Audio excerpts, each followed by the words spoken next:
Serge, tu clôt cette session. Fibrose, vous avez dit fibrose. C'est la fibrose. Alors, c'est une complication rare de la chirurgie de la cataracte, figurez-vous.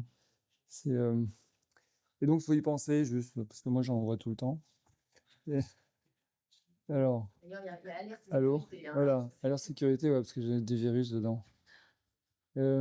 Bon, c'est une dame avec un joli chapeau qui était venue me voir parce qu'elle avait les cils qui frottaient suite à une chirurgie de la cataracte. Donc, vous voyez, elle a un joli chapeau. Là, vous savez que vous allez passer... Voilà, un joli chapeau, vous savez que vous allez passer un petit peu de temps avec elle. Et elle est dans le déni du port du chapeau. Alors, et donc, voilà, elle est opérée de la chirurgie de la cataracte, et puis depuis, elle a les cils qui se mettent à frotter. Et elle est voir un très bon chirurgien des paupières qui lui a dit, je vais vous opérer. Alors, et effectivement, elle a un trichiasis, c'est vrai, hein. Mais quand on regarde la cause du trichiasis, c'est pas juste un entropion sénile banal. Qu'est-ce qu'elle a en fait? Vous voyez à droite? Il y a une petite bride là.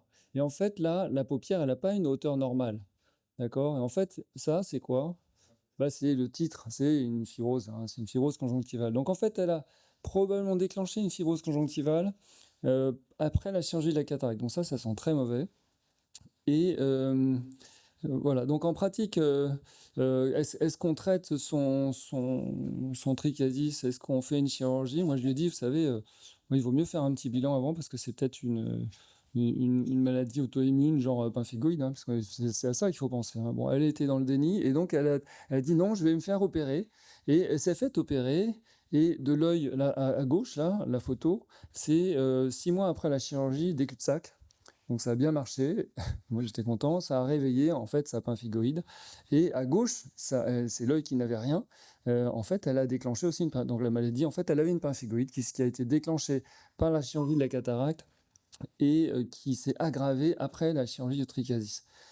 Voilà, donc bon, ça aurait pu être d'autres pathologies, hein. Les fibroses, on en voit après des grosses conjonctivites adénovirus, après les brûlures, après coliaque antiglaucomateux, enfin quand il y a une grosse inflammation, dans les Gougerot, dans les GVH, Stevens-Johnson, rosacée, atopie. Mais sur ce terrain-là, hein, les femmes avec chapeau et assez âgées, et surtout déclenchées par la chirurgie, donc méfiance, hein, aggravées par une chirurgie type cataracte ou chirurgie de la conjonctive, chirurgie des paupières, en fait, méfiance. Donc, on fait quoi? On demande déjà si elle a d'autres atteintes, hein, parce que ça peut toucher la bouche, le nez, toutes les muqueuses, les facteurs de déclenchement, et surtout, en fait, on les adresse en pratique. Moi, je les adresse aux dermatos. C'est les dermatos qui font ce truc-là. Donc, il faut pas garder le patient avec soi. On les adresse, alors pas à moi parce que moi j'ai trop de patients, mais vous adressez aux dermatos spécialisés dans les maladies bulleuses, voilà, et eux ils vont faire une biopsie ailleurs, dans la bouche ou ailleurs, et puis s'ils trouvent rien, des fois ils nous l'envoient, et nous on fait une biopsie pour montrer ces anticorps au niveau de la membrane basale, et puis après on fait les traitements qui vont bien. Bon, on va pas parler de ça. Donc en pratique, elle a eu donc un traitement par Dizilone, qui est le traitement. Donc elle avait en fait des aftes dans la bouche qui se sont révélées être des bulles dans le cadre d'une pemphigoïde cicatricielle en fait.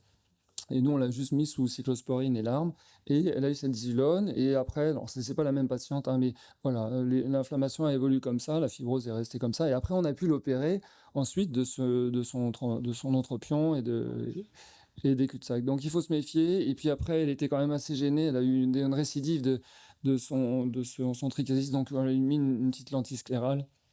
Voilà. Donc en pratique, ben voilà, c'est après une chirurgie, si jamais vous voyez un patient qui déclenche une conjonctivite qui traîne avec des sécrétions, après une chirurgie de la cataracte qui traîne pendant des mois et apparition d'un trichiasis, méfiez-vous, ça peut être une pemphigoïde. Et puis vous les adressez aux copains. Merci.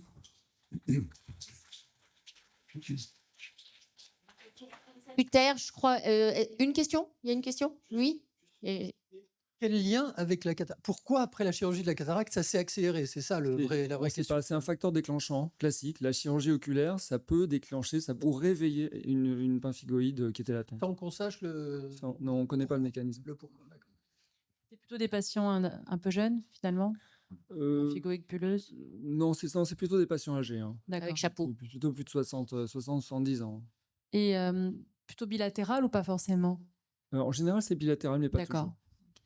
Barbara. Et du coup, si tu vois comme ça une petite fibrose, tu n'y touches pas ou tu demandes à ton dermato d'entreprendre un traitement général avant Alors, de faire quoi que ce soit? Ça dépend de ce que tu fais. Bon, sur les chirurgies de la cataracte, bon, s'il y a une petite fibrose, tu les surveilles et tu laisses les corticoïdes un peu plus longtemps quand même. Si tu fais une chirurgie invasive du cul-de-sac, parce que tu veux, voilà. Là, par contre, il vaut mieux faire le bilan avant parce que là, ça va vraiment dégénérer. Merci beaucoup. Merci à tous les orateurs pour cette session. On a appris plein de choses. Merci Clémence encore pour ta confiance. Et on laisse la parole à la session. Bravo, merci. Bravo, merci. Vraiment, c'était vraiment passionnant. Moi qui ne fais pas de chirurgie réfractive, j'ai beaucoup appris.